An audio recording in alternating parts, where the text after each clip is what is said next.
এবং চেক দিয়ে টাকা তুলতাম। নোয়াখালীর হাতিয়ায় পূবালী ব্যাংক পিএলসির উদ্যোগে ৩ দিনব্যাপী ক্যাশলেস ব্যাংকিং ক্যাম্পেইনের উদ্বোধন করা হয়েছে। লেনদেন হচ্ছে ক্যাশলেস, এগিয়ে যাচ্ছে বাংলাদেশ, এই প্রতিপাদ্যকে সামনে রেখে সোমবার সকালে হাতিয়া সুপারমার্কেট এবং দুপুরে জাহাজমারা উপশাখায় পৃথকভাবে এ কর্মসূচির উদ্বোধন করা হয়।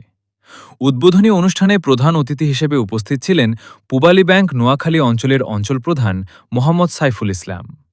এ সময় ব্যাংকের বিভিন্ন পর্যায়ের কর্মকর্তা, স্থানীয় ব্যবসায়ী, সুধীজন ও গ্রাহকরা উপস্থিত ছিলেন। বক্তারা বলেন, ডিজিটাল লেনদেন জনপ্রিয়করণ এবং গ্রাহকদের আধুনিক ব্যাংকিং সেবার আওতায় আনতেই এ উদ্যোগ নেওয়া হয়েছে।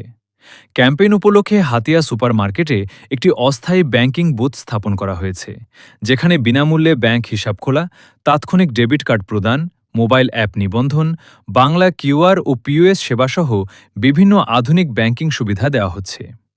এদিকে ক্যাশলেস ব্যাংকিংয়ে গ্রাহকদের উদ্বুদ্ধ করতে হাতিয়া পৌরসভা এলাকায় একটি বর্ণাঢ্য র্যালি অনুষ্ঠিত হয়।